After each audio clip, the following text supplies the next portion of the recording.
Well, surprise, surprise. Colt not only releases some new revolvers, but they also updated their website to reflect the fact that they released new revolvers. All right, let's get into it. First up, the Colt Grizzly, and let's get into a little bit of the history of this gun. So, a long time ago, in a galaxy far, far away, Colt once put together a bit of a Frankenstein of a revolver.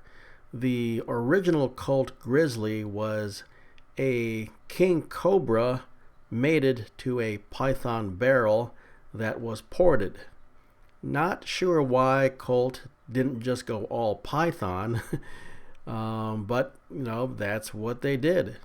The production run on the original Grizzly was very limited. I've seen several sources quoting an amount, and I've seen 500 pieces on the low end and 1,000 pieces on the upper end. So between 500 to 1,000 of these were made. And you know how it goes.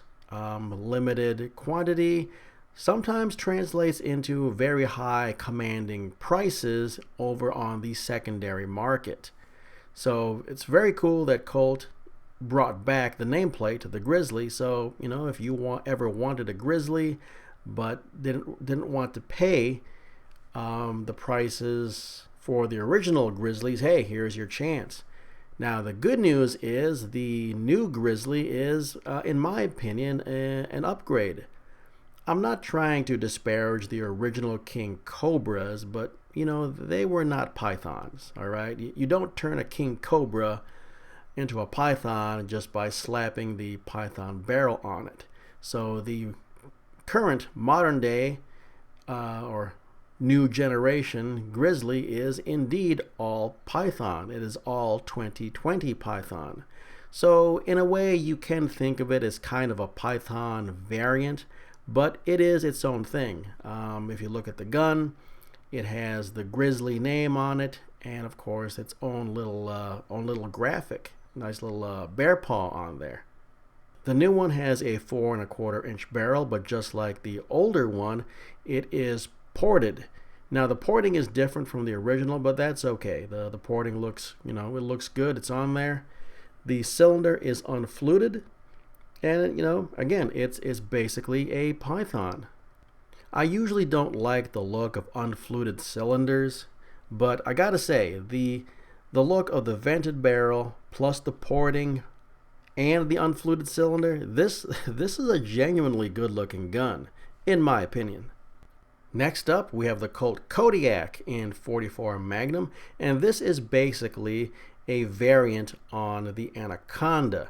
And again, of course, the Kodiak has its own name, so it is technically another revolver. But just be informed that you're basically buying an Anaconda variant, and that's not necessarily a bad thing.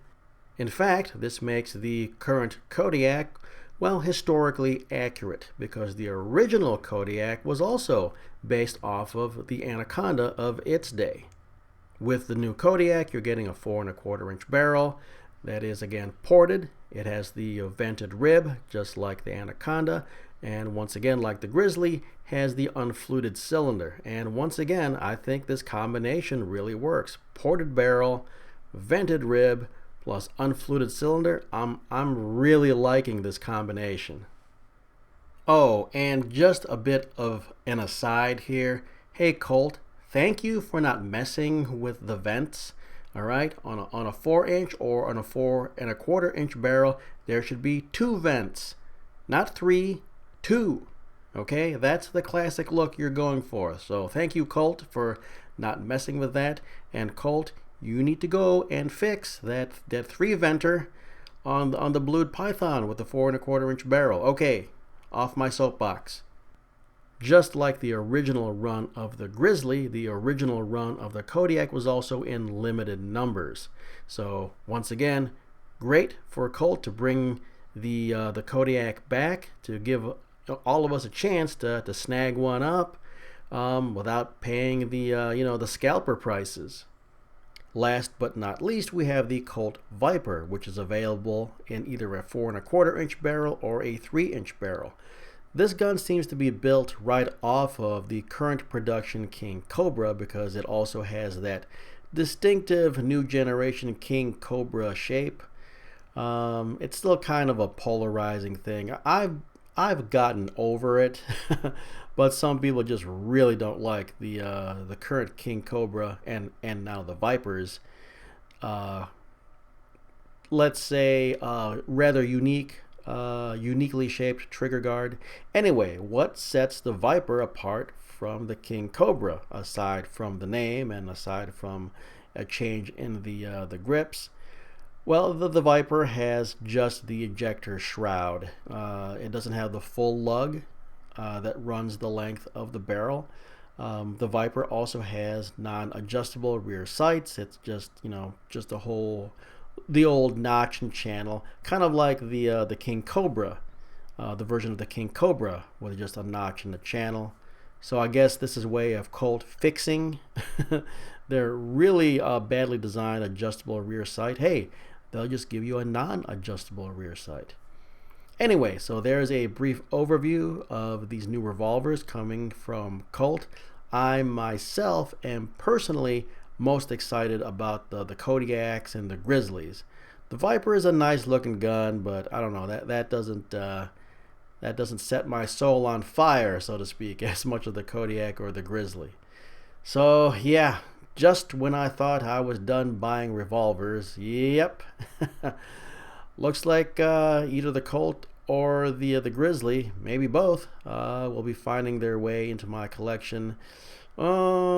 Not sure when, because demand is going to be very high, and if Colt follows the same track as it did with the Python and the Anaconda and the King Cobra Target 22, yeah, expect supplies to be low in the beginning. Expect scalper type shenanigans. You know what they do on the Gun Broker.